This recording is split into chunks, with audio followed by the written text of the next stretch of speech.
qui a duré quand même près de 2 ans, donc c'est une production quand même assez importante. On est reparti de zéro et on a voulu changer complètement l'expérience de jeu et la structure physique et architecturale des niveaux.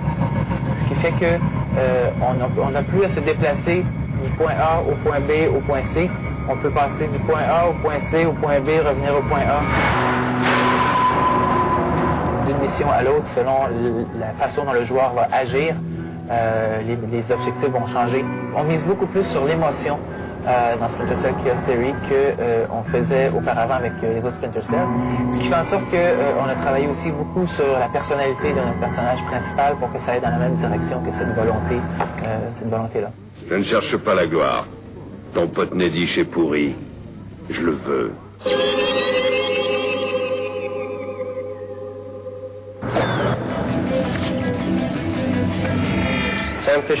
Sam Fisher est un personnage très intéressant. Il est beaucoup plus vieux que le héros de jeux d'action classique. Il approche de la cinquantaine maintenant. Ça fait autant. Un sacré bout de temps, pas vrai? Tellement que j'ai oublié combien d'années sont passées. En prenant de l'âge, il acquiert aussi de l'expérience, ça ne fait aucun doute. Il a beaucoup voyagé, il a traversé des endroits plutôt agités, il s'est fait tirer dessus de nombreuses fois. Ça vous vieillit un homme, tout ça.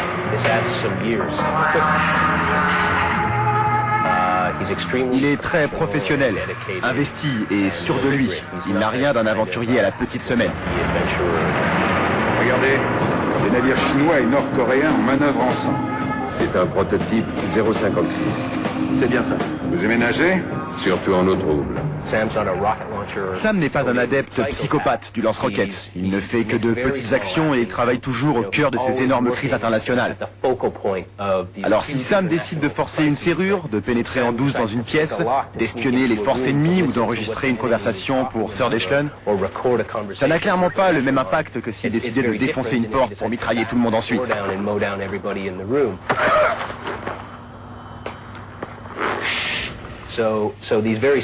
Ces petites décisions que le joueur prend ont d'énormes répercussions dans le contexte politico-fictionnel du jeu.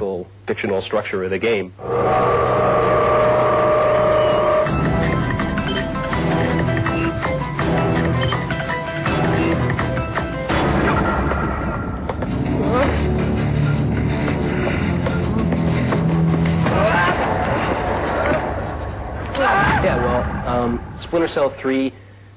Pour les jeux précédents, nous avons toujours cherché à trouver des lieux propices à travers le monde où l'on pourrait ancrer nos scénarios. Et il est clair que l'actualité en Corée est plutôt intense en ce moment. La situation en mer Jaune a empiré aujourd'hui quand des navires nord-coréens et chinois ont arraisonné un cargo japonais. Un élément scénaristique important qui permet à l'histoire de décoller a été établi dans Splinter Cell 2 Pandora Tomorrow, où l'on voyait dans l'une des cinématiques ponctuant l'émission que le Japon a formé une branche d'information au sein de leur programme de défense. Alors des partis en Corée, en Asie, en Corée du Sud, en Chine, sont quelque peu réticents à cette militarisation ou à ce qu'ils considèrent comme une militarisation du Japon.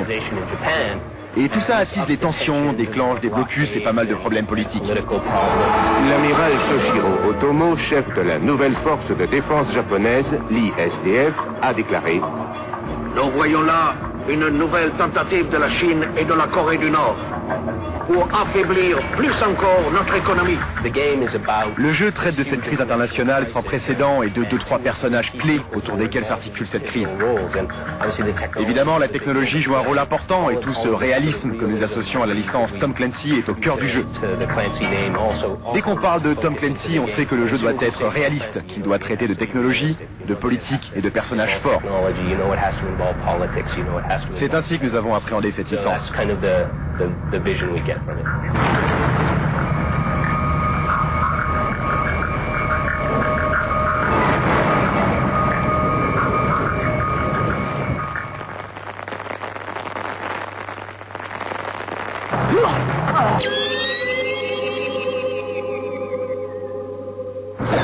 Les directeurs artistiques d'animation, d'habitude, se souviennent de l'animation traditionnelle. Ce sont des animateurs à la base. Moi, au départ, je suis un acteur corporel en plus. Ce qui fait que j'ai pu donner des exemples en filmant directement sur ce que je voulais, quoi.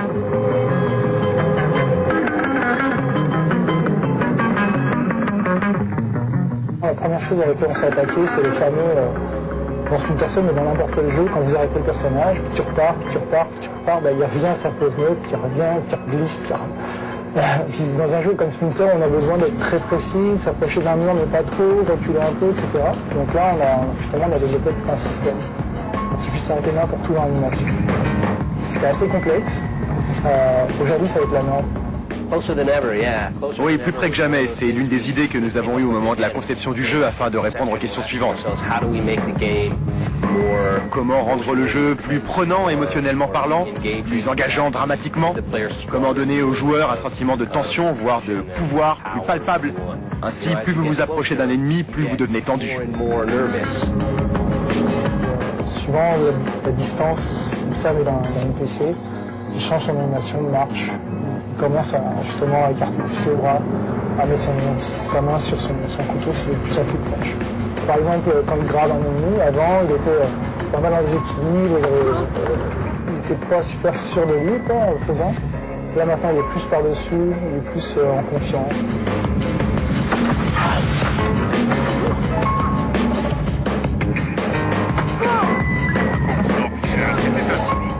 Donc c'est lui donner plus un côté un peu à la Bruce Willis, un peu calme, tranquille, efficace, en même temps sans pitié.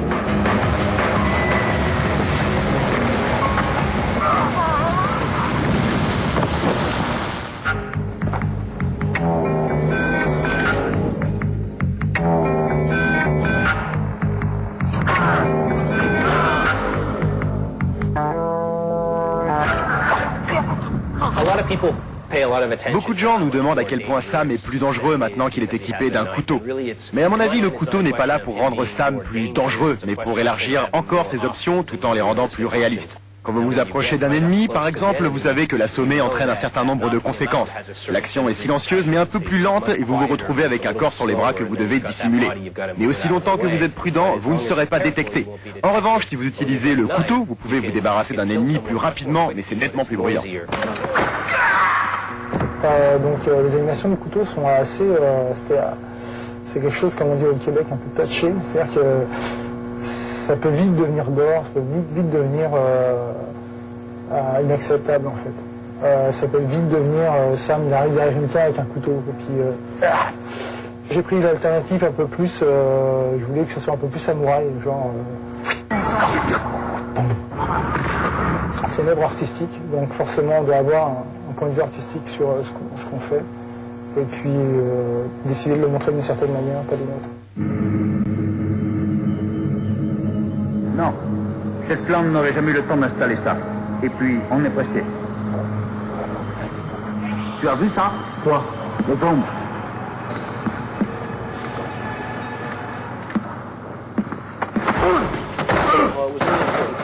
Il était primordial pour nous de donner aux personnages non-joueurs, aux NPC, plus de caractère et de moyens d'expression dans l'univers du jeu.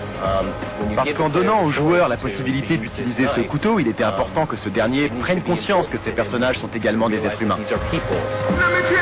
Si on a un NPC qui, par exemple, est en train de réparer quelque chose, là, il a tout un peu d'animation, il peut faire accroupi, il peut prendre des outils, se relever, réfléchir, se raccroupir, peut changer d'outils. Où on en est avec cet ascenseur? Je te le fais marcher dans une minute. Grouille un peu. Donc juste pour réparer quelque chose, au lieu d'avoir juste une animation, là il y a peut-être une douzaine, 12, 13 animations.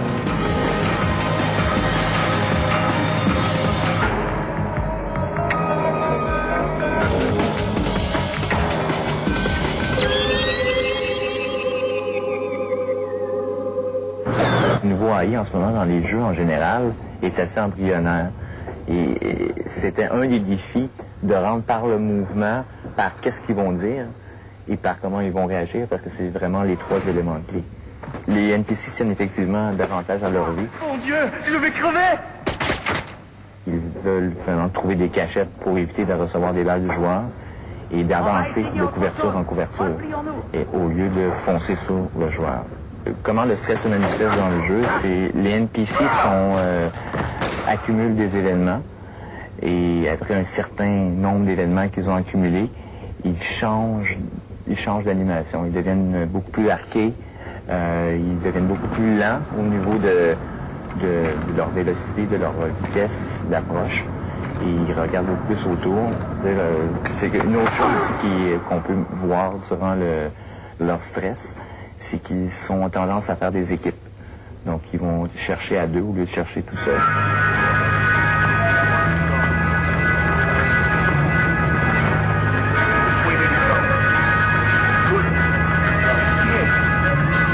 Donc on a un système de ragdoll comme dans la plupart des jeux en fait, c'est que les corps sont dirigés par de la physique, par les lois physiques, à partir du moment où ils sont soit inconscients, soit qu'ils perdent la vie. On peut aujourd'hui maintenant aussi assommer un gardien en ouvrant une porte dans la figure par exemple, qui va être assommé.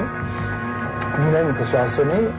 Quand on prend un personnage qu'on met maintenant sur son dos, le personnage peut être dans n'importe quelle position.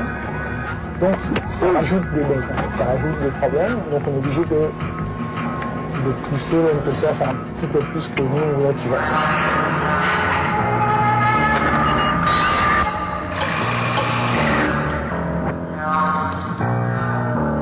Comment on peut interagir avec les ragdolls? Par exemple, disons qu'on est en bouclier humain, je capture un NPC et ensuite il y en a un autre qui pointe son fusil. Je peux le pousser sur l'autre et m'en servir comme ça pour faire d'une pierre deux coups. Donc, c'est toute l'intégration avec les ragdolls, la physique et le jeu. Donc, ce qui était très important dans le jeu-là, en général, ça a été de mélanger la technologie avec le gameplay.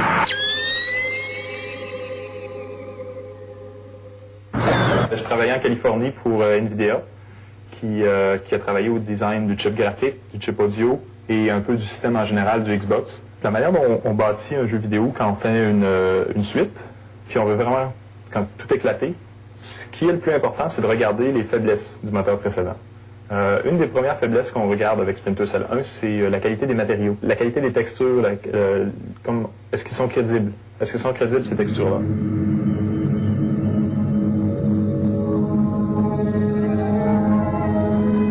Le fait d'avoir des matériaux nous permet d'avoir une transition d'un matériau à un autre. La première étape, par exemple, quand ils se mettent à voir dehors sur l'asphalte.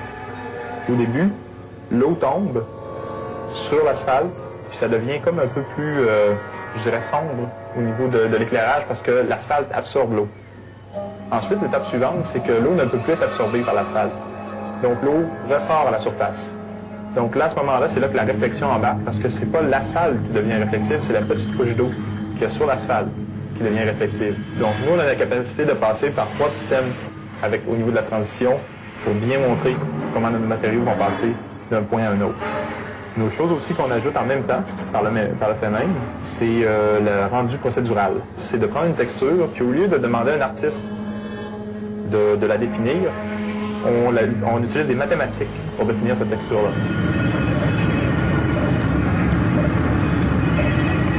En fonction de s'il pleut fort ou s'il pleut peu, il faut être capable de dessiner et d'animer toutes les petites gouttes d'eau qui vont tomber dans les flaques ou sur le sol. Donc, si on demanderait à un artiste d'animer toutes les possibilités, ça prendrait un temps fou, puis ça serait très coûteux en mémoire. Donc, plutôt, on utilise du rendu procédural, donc on le fait en mathématiques pour aller créer les ripples, les ondulations lorsque les gouttes d'eau tombent dans l'eau.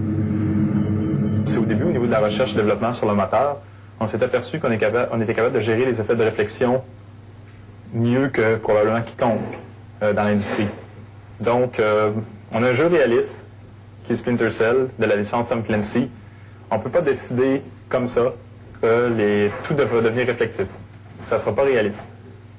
Donc, qu'est-ce qu'on fait dans l'environnement réaliste de tous les jours? Qu'est-ce qui rend l'environnement plus réflectif? Le fait que les choses soient mouillées. Parce que l'eau, c'est très réflectif. Donc, le fait d'ajouter et de mélanger le thème de l'eau avec les capacités du moteur donne toute une puissance.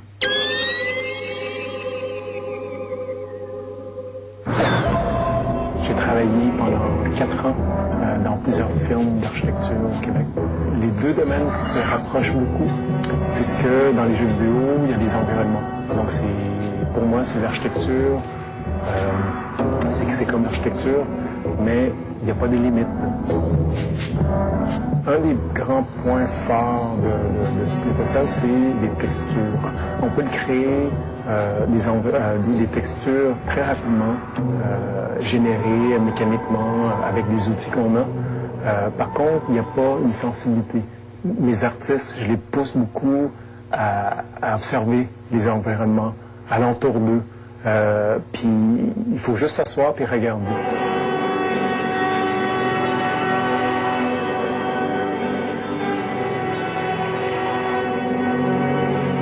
Quand on regarde, par exemple, un plancher de bois, il n'est jamais parfait, droit. Donc, on va vraiment prendre chaque planche, on va orienter spécifiquement pour vraiment aller chercher les lumières. Parce que, dépendant de l'angle de la surface, elle réagit différemment à la lumière. Donc, c'est ça qui va donner une richesse à nos textures. Une texture, on peut le générer en 2 minutes, comme on peut le prendre 2 jours, et même des fois beaucoup plus.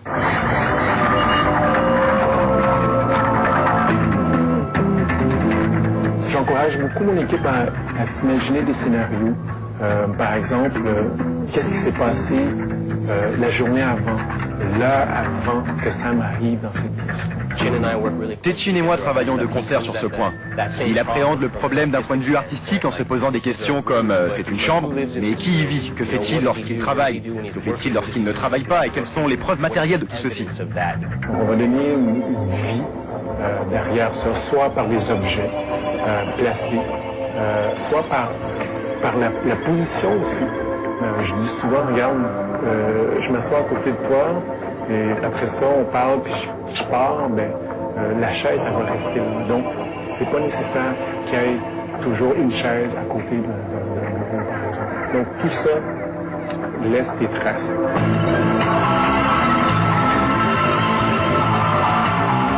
Je le compare beaucoup à l'industrie du cinéma, où on va exagérer l'éclairage. C'est exactement ça qu'on fait avec la nouvelle technologie. Les surfaces de texture et tout ça vont ressortir encore plus. Donc on verra encore mieux tout le spéculat qu'on appelle, cette brillance-là sur les surfaces. Moi, c'est ça qui distingue beaucoup Splinter Cell versus d'autres projets qui ont cette même technologie-là. Simplement, pour résumer, je pense que c'est beaucoup d'observation, puis aussi un petit peu d'imagination pour vraiment arriver à ce niveau de détail-là.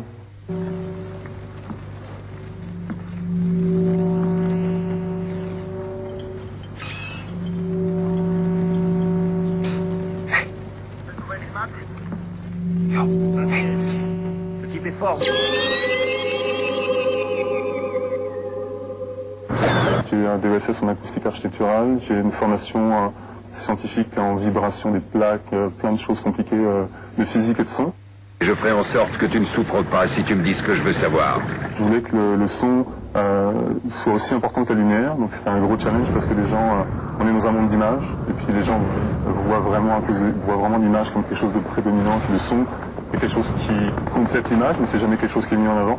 Et avant, dans un jeu, normalement, les murs, par exemple, quand on se balade dans un bâtiment en jouant une map, les murs, normalement, ne sont pas pris en compte comme étant des vrais murs physiquement. Donc je me suis dit, il faut absolument qu'on ait un son qui utilise l'occlusion, qui prenne en compte les murs, qui prenne en compte le fait que les portes soient fermées ou ouvertes.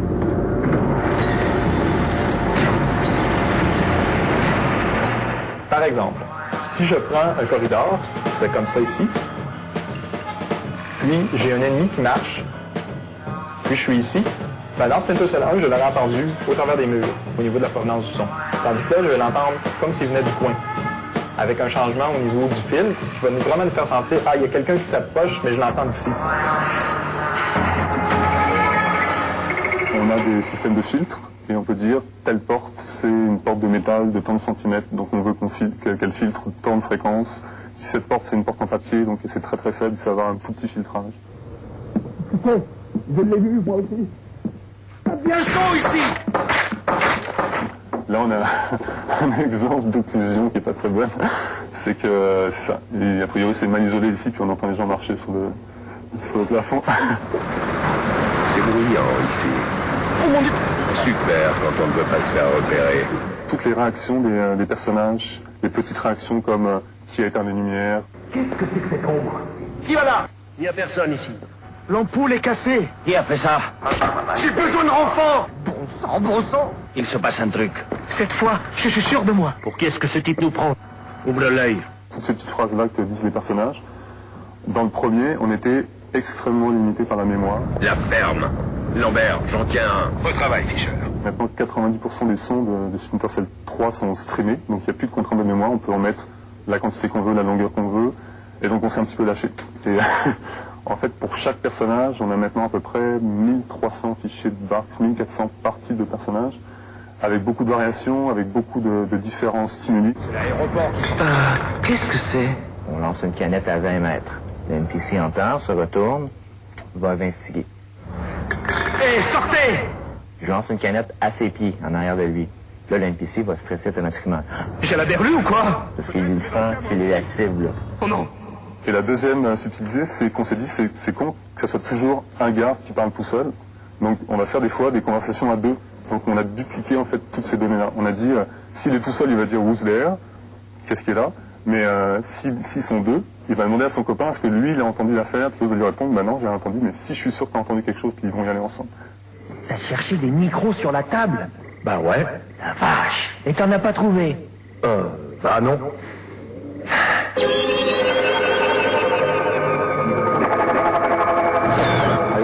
J'étais un gros joueur étant gamin.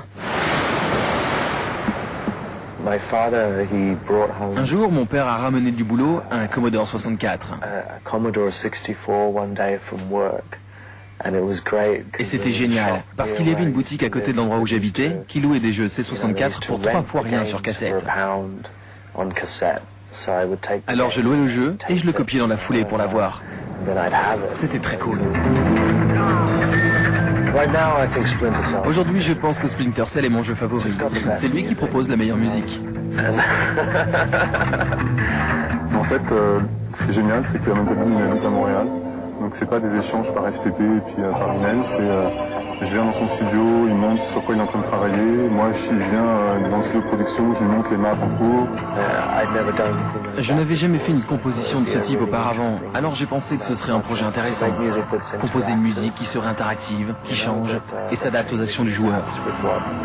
Il a été bombardé d'informations, et puis d'images, et puis de vidéos pour l'aider à composer. Puis, je pense que ça a bien fonctionné. On a scindé la musique en différentes couches.